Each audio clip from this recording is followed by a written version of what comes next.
You build a life with someone thinking you know them. You share a bed, dreams, a morning coffee routine.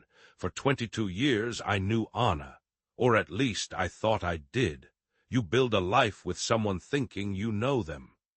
You share a bed, dreams, a morning coffee routine. You notice the little things, the way she hums when she's happy, the specific brand of toothpaste she insists on, the small scar on her left hand from a childhood accident. For 22 years I knew Anna, or at least I thought I did. They say the most dangerous lies aren't the ones strangers tell you. They're the ones whispered by the person you trust most, the ones built over decades, layer upon layer, until the fiction feels more real than the truth. My name is Michael, and this is the story of how the woman I loved tried to dismantle my life for a stack of $100 bills. It started with an envelope, thick, legal-sized, with the return address of a law firm I didn't recognize. A great uncle I'd met maybe 3 times in my life had passed away. A quiet, solitary man who owned a small, unremarkable patch of land outside Tucson. Turns out, that unremarkable patch was sitting on something remarkable, and he'd left it all to me. It wasn't a number that would change the world, but it was enough to change a life. To pay off the mortgage, secure our retirement, maybe finally take that trip to New Zealand we'd always talked about. When I told Anna, her reaction was perfect. The embrace, the tears of joy, the excited plans tumbling out one after another. It was everything I'd hoped for, but that was the last genuine moment we would ever share. The shift was subtle at first, a new distance in her eyes when she thought I wasn't looking. She started taking more phone calls in the other room, always explaining them away as work-related. Her phone, which used to lie casually on the kitchen counter, was now always face down, always in her pocket or her purse. I'm a man who trusts his gut, and my gut began to tie itself into a low, persistent knot. Then came the paperwork. She'd always hated dealing with finances, leaving the bills and taxes to me. But suddenly she was full of suggestions. We should consolidate our accounts, make it easier to manage the inheritance, she'd say. My friend knows a fantastic financial planner. Let me set up a meeting. She brought home documents for me to sign, power of attorney forms, account transfer authorizations. She'd slide them in front of me with a pen, her smile a little too bright, her touch on my shoulder a little too deliberate. It's just to make things smoother, honey. One Tuesday evening, I came home early from a canceled golf game. The house was quiet. I found her in my office, standing over my desk, her back to me. She was holding a key I kept hidden in a hollowed-out book on the shelf, a key to a small safety deposit box where I kept the original copies of the inheritance documents and my grandfather's old watch. She wasn't just holding it. She was weighing it in her palm, a thoughtful, almost hungry expression on her face that vanished the second she heard my footsteps. She spun around, the key disappearing into her fist. "I was just dusting in here," she said, her voice a half-octave too high. The air in the room went cold. That was the moment the knot in my gut pulled tight. That was the moment I knew. The woman I'd built my life with wasn't planning a future with me. She was planning her exit, and she intended to take everything with her. And the inheritance wasn't a blessing for us. It was just the final prize she needed before she could make her move. The house felt different after that. The familiar shadows in the hallway seemed deeper. The sound of her laughter from the other room sounded like an echo from a life I didn't live anymore. The war had begun, and I was the only one who knew we were fighting it. The days that followed were a master class in silent observation. I became a ghost in my own home, a quiet student of my wife's deceit. Every smile she offered felt like a paper cut, small, sharp, and deliberate. Every time she'd lean in to kiss my cheek, her lips felt cold, like a coin pressed against my skin. I played my part, the dutiful, trusting husband, signing the documents she put in front of me with a hand that wanted to tremble but didn't. But I wasn't signing the real documents. A late-night visit to a print shop, a careful replication of font and layout. The papers she filed away in her locked desk drawer were clever forgeries, granting her access to nothing but the illusion of control. The real documents, the ones that mattered, were safe in a new deposit box under a name she didn't know. The financial maneuvering was the easy part. It was the emotional archaeology that hollowed me out. I started digging, not through files, but through memories. Our anniversary trip to Maine last year. Had her distracted gaze been wanderlust, or was she already calculating the value of our shared assets? The night we celebrated my promotion, her toast ringing with pride, was any of it real or just another layer of the performance? I felt like a man disassembling his own past, brick by brick, only to find every foundation was sand. The humiliation was a physical weight, a constant pressure on my chest. I'd look at her across the dinner table, her face lit by the soft glow of the candlelight, and see a stranger. A beautiful, cunning stranger who had shared my bed and was now meticulously picking the locks on my life. The turning point, the moment the cold plan truly began to crystallize, came on a rainy Thursday. She'd left her iPad on the coffee table, synced to her phone. A notification popped up. A calendar reminder for a meeting with her lawyer, a man named Robert Shaw. The subject line wasn't estate planning or financial review. It was a single chilling word, exit. My blood didn't boil, it turned to ice. This was no longer a suspicion.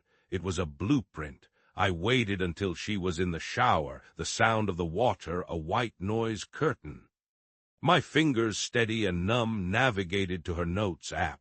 And there it was, a list. Not a love note, not a grocery list, a checklist.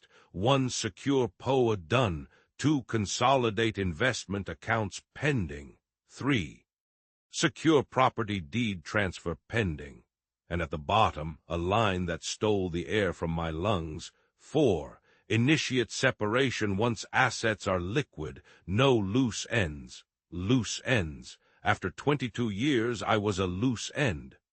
That night I didn't sleep. I sat in the dark of my study, the only light coming from the glow of my laptop screen. The grief was still there, a raw, weeping wound, but something else was coiling around it, something dark and patient and strong. Revenge. It wasn't a flash of anger. It was the slow, deliberate turning of a key in a lock I hadn't known existed inside me. She wanted to play a game of financial ruin and emotional demolition. Fine. But I was going to change the rules. I opened a new, encrypted file. I began my own list. It started with the names of our oldest friends, people who had seen us as a unit, as Michael and Anna. I would need witnesses. I began tracing the digital breadcrumbs she'd left. The secret email account I found buried in her browser history, the flirtatious, incriminating texts to a number I didn't recognize that spoke of a future together, a future funded by my inheritance. I started moving, a shadow in the machinery of our shared life. I opened a new private bank account and began a slow, careful siphon of funds from our joint savings. Amounts small enough to be overlooked in a monthly statement, but significant over time. I reached out to my own lawyer, a sharp, discreet woman named Evelyn Reed, and laid out the bones of the situation in a soundproofed office that smelled of old books and fresh coffee. We didn't speak of confrontation. We spoke of strategy, of asset protection, of evidence chains. I began recording our conversations at home, my phone a silent witness in my pocket, capturing her casual lies, her manipulative suggestions about our finances, her cold, transactional view of our marriage. Each recording was another brick in the wall I was building around what was left of my life. The most surreal part was the normalcy. We still had friends over for barbecues. We still went to the movies. I'd hold her hand in the dark theater, my skin crawling, while on the screen some fictional drama played out. Our life had become a play, and I was the only actor who knew the final act was a tragedy for one of us. The humiliation began to transmute, fueled by every piece of evidence I gathered. It was no longer a feeling of weakness. It was a fuel. It was the cold, hard certainty that she had mistaken my love for naivety, my trust for stupidity. She was so confident, so sure her plan was unfolding perfectly. She had no idea that every step she took was being documented, every move anticipated. The chessboard was set, and she was still moving her pawns, oblivious to the fact that I was already positioning my queen for the final, devastating checkmate. The piece I'd lost was gone forever, but in its place was a purpose, dark and absolute. She thought she was in control. She thought she was the hunter. She was about to learn what it feels like to be the prey. Part 3, the day of reckoning, arrived not with a bang, but with the quiet click of a door closing behind our last dinner as husband and wife.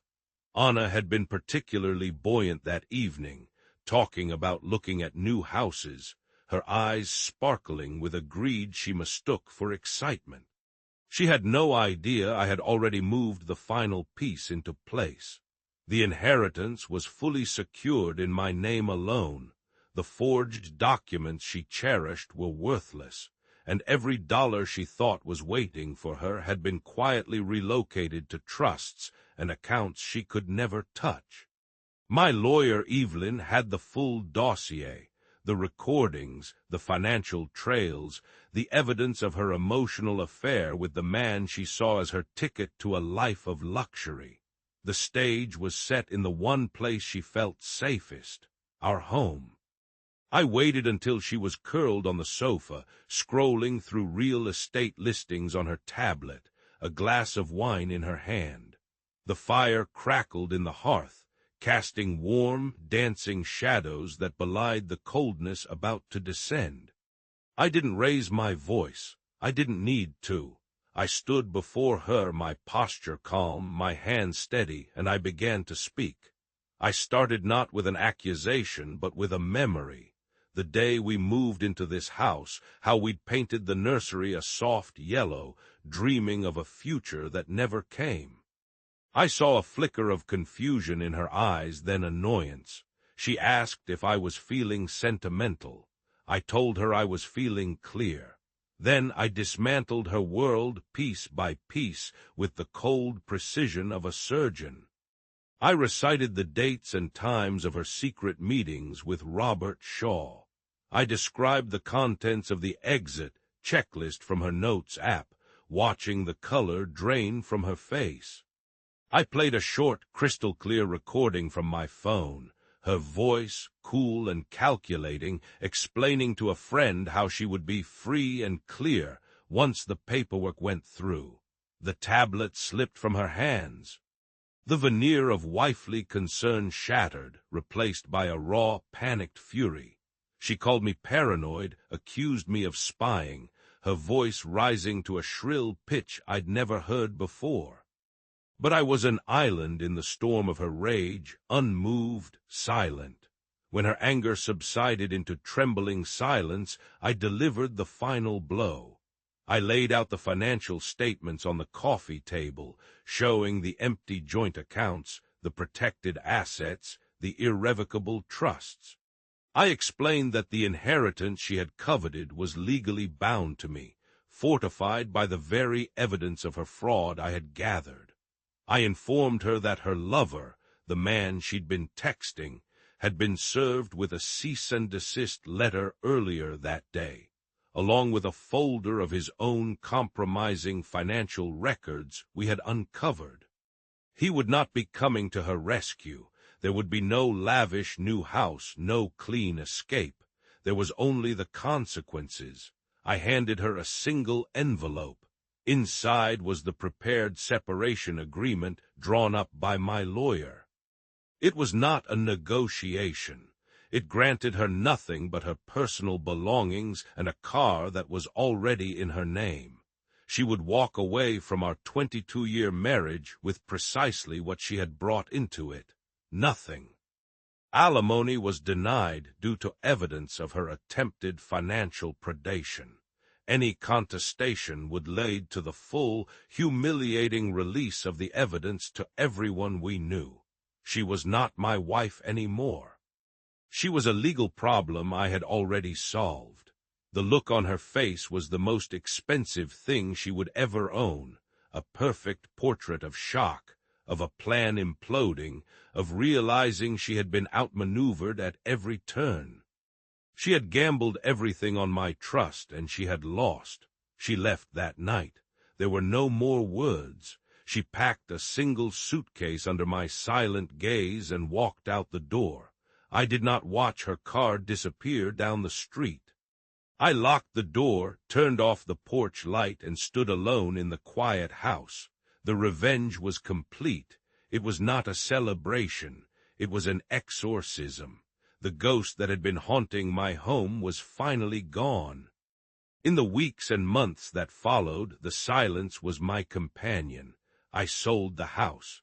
It held too many echoes. I moved to a smaller place by the water, where the sound of the waves drowned out the memory of her voice. The money from the inheritance sits mostly untouched. It doesn't represent freedom to me anymore. It's just a resource, a reminder of a lesson brutally learned.